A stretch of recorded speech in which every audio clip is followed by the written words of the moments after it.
Good morning everyone. এই আমি এই বুকটার যে রিভিউ দিয়েছিলাম, তো ডিটেলসে তখন কিছু বলা হয়নি। তো অনেকেই কমেন্টে অনেক কোয়ারিজ নিয়ে আমাকে জানাচ্ছে।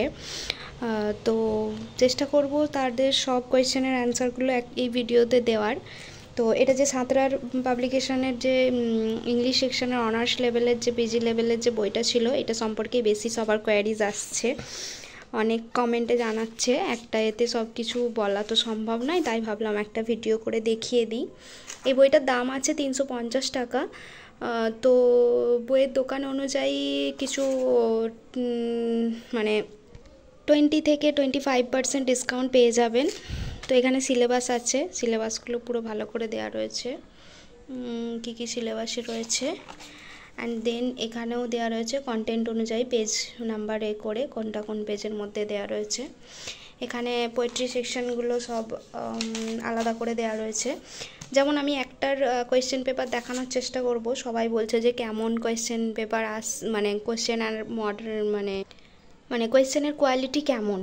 তো আমার এই কোয়েশ্চেনের কোয়ালিটিটা খুব হাই লেগেছে অ্যান্ড খুব ভালো, মানে একটা এক্সাম লেভেলের পার্সপেক্টিভ থেকে খুব ভালো করে ডিটেলসে দেওয়া রয়েছে। অনেক টেক্সচুয়াল রেফারেন্স হিসাবে অনেক কোয়েশ্চেন দেওয়া রয়েছে। তো এখানে ফার্স্টে ইন্ট্রোডাকশন হিসাবে কিছু রাইটারের সম্পর্কে কিছু বলা আছে, তার ওয়ার্ক সম্পর্কে কিছু বলা রয়েছে।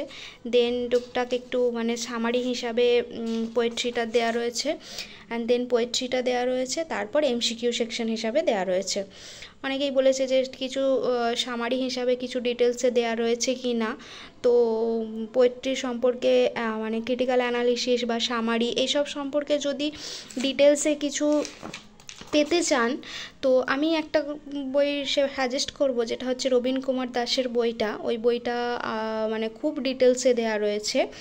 তো এমসিকিউ বেসিস হিসাবে এই বইটা, তো সব কিছু তো একই বইয়ে দেওয়া নেই, তবে হ্যাঁ, রবীন কুমার দাসের বইটার ভলিউমটা যেমন বড়, সেরকম ওর ডিটেলসও অনেক দেওয়া রয়েছে। কোয়েশ্চেন এমসিকিউ কোয়েশ্চেন অ্যান্সার হিসাবে অনেক দেওয়া রয়েছে, ওটা অনেকটা ডিটেলসে দেওয়া রয়েছে। তো এখানে কবিতাটা যেহেতু ছোট ছিল, তো 45টার মতো কোয়েশ্চেন দেওয়া রয়েছে, যেসব কবিতা অনুযায়ী ভ্যারিয়েবল করে কোনটা কোন কবিতায় কতটা এমসিকিউ দেওয়া থাকবে। এটা যেমন নাইটিঙ্গেলের যে একটা আরেকটা কবিতা দেখিয়ে দিই। নাইটিঙ্গেলের যে পোয়েমটা রয়েছে, ওটা